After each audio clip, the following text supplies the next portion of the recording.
Welcome back. This is Tahira Talafera, and we're going to go over the study part of reading the Bible in chronological order. So we're on day one, and our study notes for today are we read Genesis 1 through 3, and for Genesis 1:1, it says, "In the beginning, before time began, God created space for heaven and earth. God speaks and it happens." God speaks and it happens. He said, "Let there be light," and then there was light. "Let there be this and that," and it became. God spoke and it happened. That's powerful. So in Genesis 1:1 foreshadows the language of John 1:1. So which is in the New Testament, John 1:1 started his gospel. Yeah, the gospel. John is one of the gospels. It's Matthew, Mark, Luke, and John. So in John 1:1, he started his gospel by saying, "In the beginning was the Word." Okay, so we'll get to that. It's just a little bit more context to what we're going to be reading. Also, in Genesis 1:14, it spoke of signs and seasons, and it says that the two purposes for the heavenly bodies are described as otat and modium, which is signs and seasons. Just a little bit of Jewish Hebrew language context, and it also gives a little bit more so this is the cliff notes per se. So and here we'll go more into depth of the study notes. So it says the names of God. One of them is Elohim.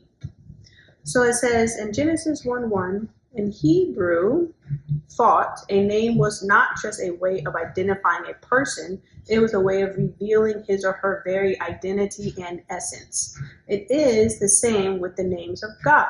So only in Scripture, God's identity is expressed not just in one name, but in many. Each name of God is like a curtain on a window. When the curtain is drawn back, the name becomes more fully known and glimpses of God can be seen. So, an example of this is found in Exodus 3:13 through 22, when Moses, asked God what his name is. And he was not just asking what he should call God. No, he was asking, "Who are you?" Because, he just started hearing his voice and he's like, "Who are you?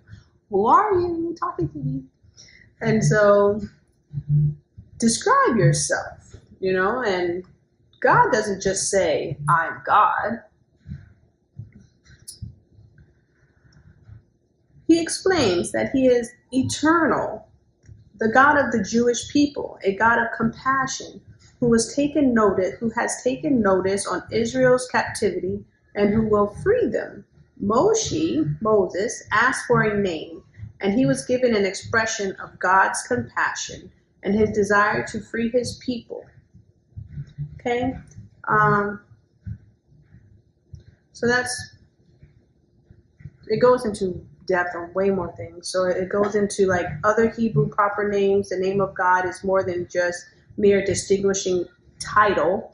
It represents the Hebrew conception of the divine nature or character of God, as well as the relation of God to his people. It represents the deity as he is known to his worshipers. He stands for all those attributes, and he bears in relation to them, and that he reveals to them through his activity on their behalf. Elohim is the most common of the names of God, used 32 times in the first chapter of Genesis alone, and 2,500 times in the Tanakh. The Tanakh is basically the Old Testament.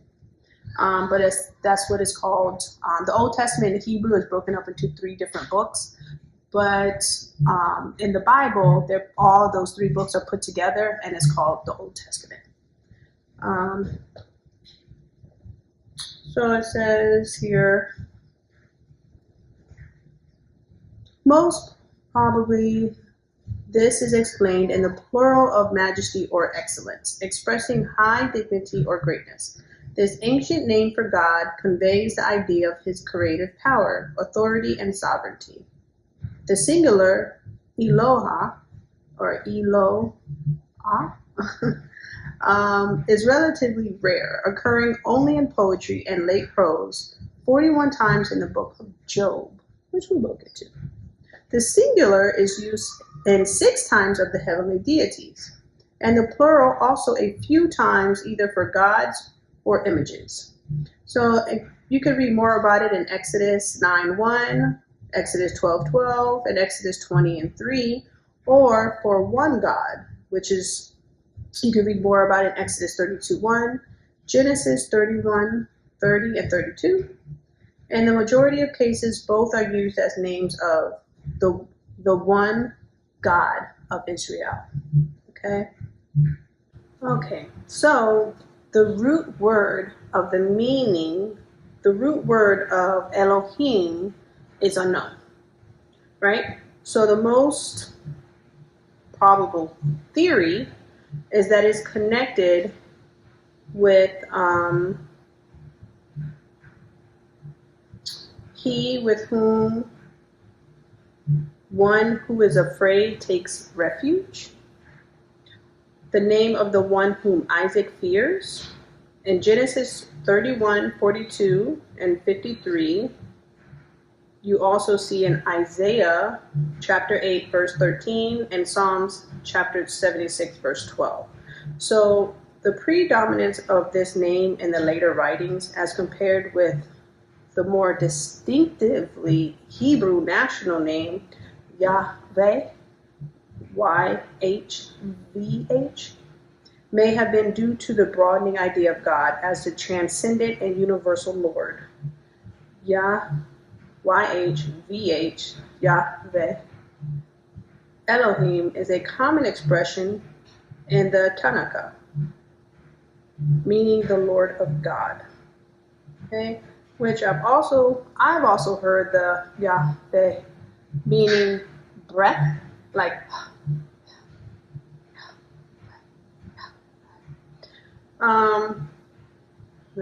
so for more on the names of God, see the reading at Genesis 14:18 through 20. And you can read that on your own time. Some more of the studying of our study Bible, we see that the Messianic prophecy is also written in the beginning as well. So in Genesis, the Messianic prophecy meaning like the coming of Jesus the Messiah. Okay. So in Genesis 1:26 through 27, because of his omniscience, God alone can foreknow and foretell the future. He chose to confine his foretelling to the pages of his prophetic word. Okay. God has the ability to foresee the future, and he does so most poignantly regarding the coming of his Messiah, his special anointed one, revealed by Israel's prophets. Okay. And Yeshua's words show that he himself believed in Messianic prophecy. Yeshua, which is Jesus in Hebrew. So Jesus, Yeshua, he said to them, "Foolish people, so unwilling to put your trust in everything the prophets spoke. Didn't the Messiah have to die like this before entering his glory? Then starting with Moses, and the prophets, he explained to them the things that can be found throughout the Tanakh, Old Testament, concerning himself." And this you can read in Luke chapter 24, verses 25 through 27. Okay.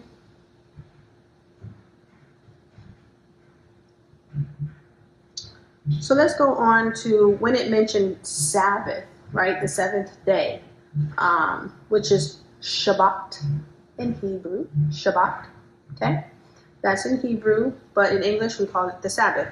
So in Genesis 2, verses 1 through 3, Shabbat means rest, which is the central theme of this important observance. From ancient to modern times, humans tend to become obsessed with work and getting ahead.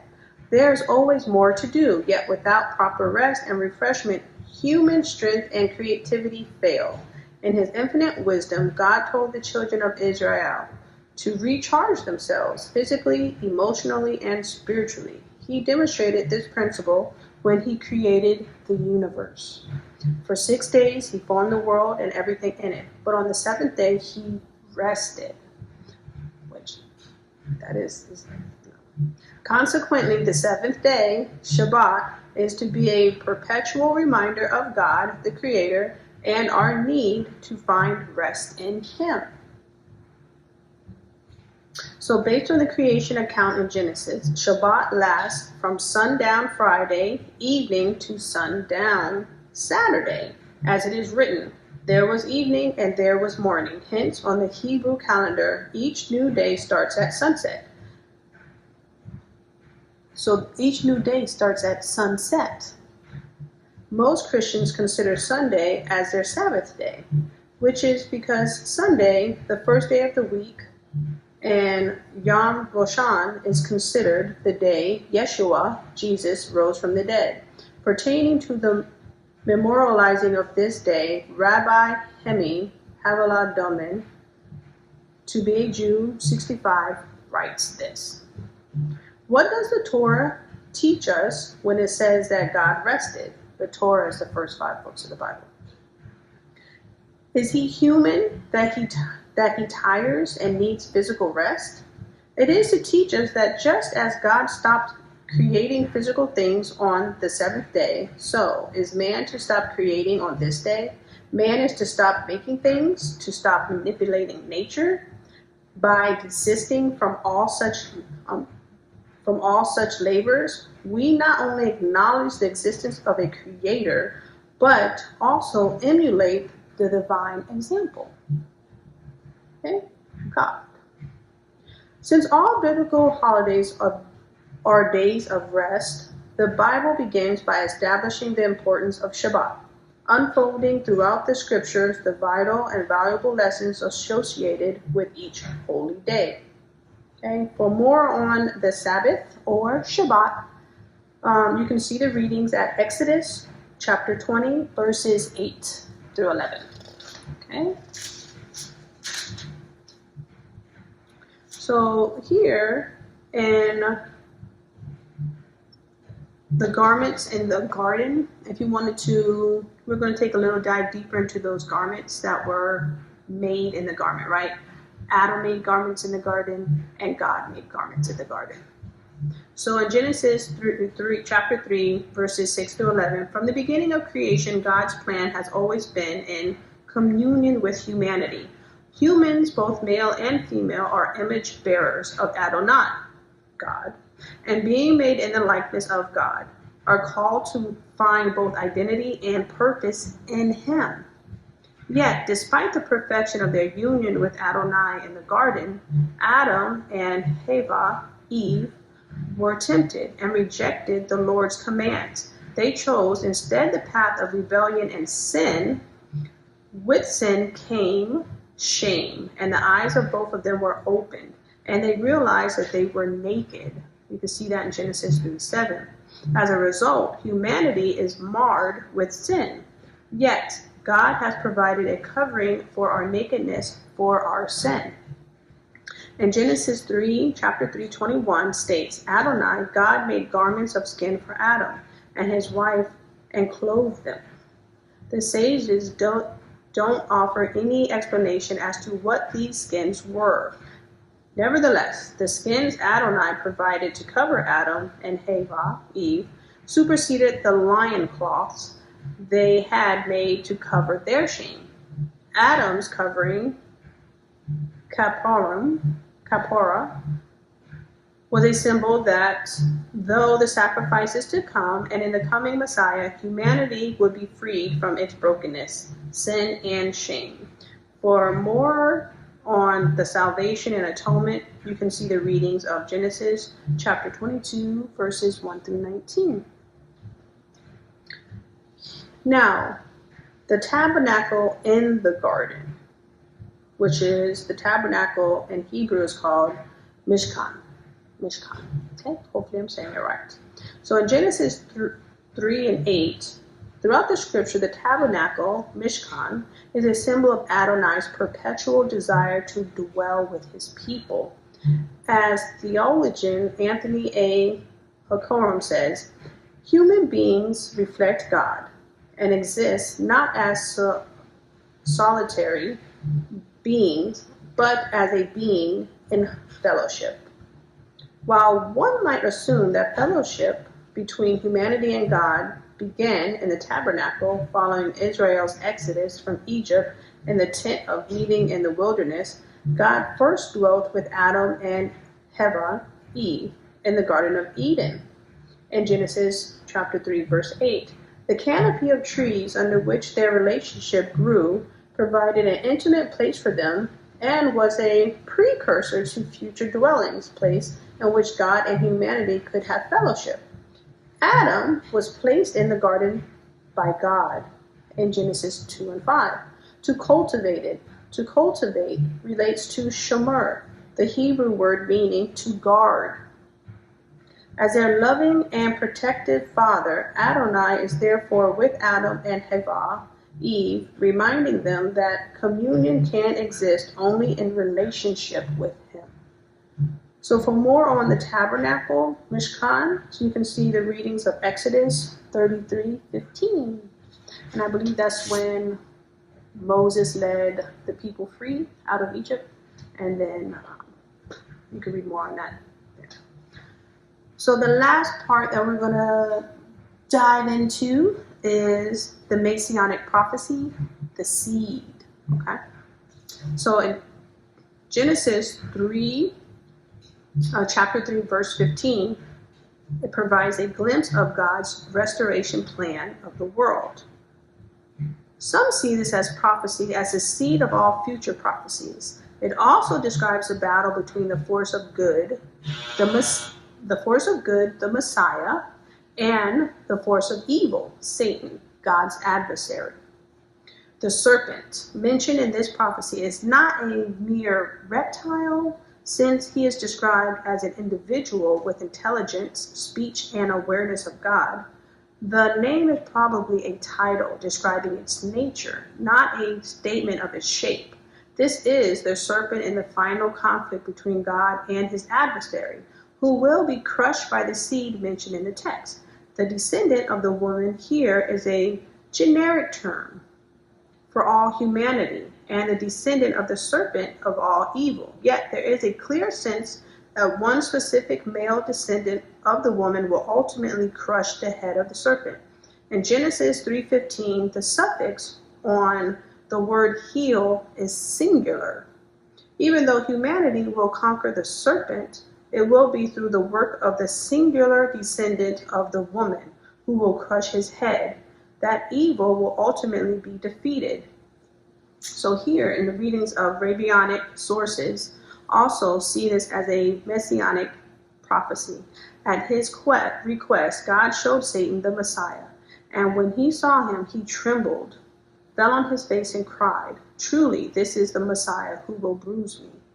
And this is from the Pesquera Rabiati, chapter 3, verse 6. That's not in the Bible, okay? A rabbi wrote that. So Romans, in Romans 16:20, identifies the serpent of Genesis. That's written in chapter 3:15 as Satan.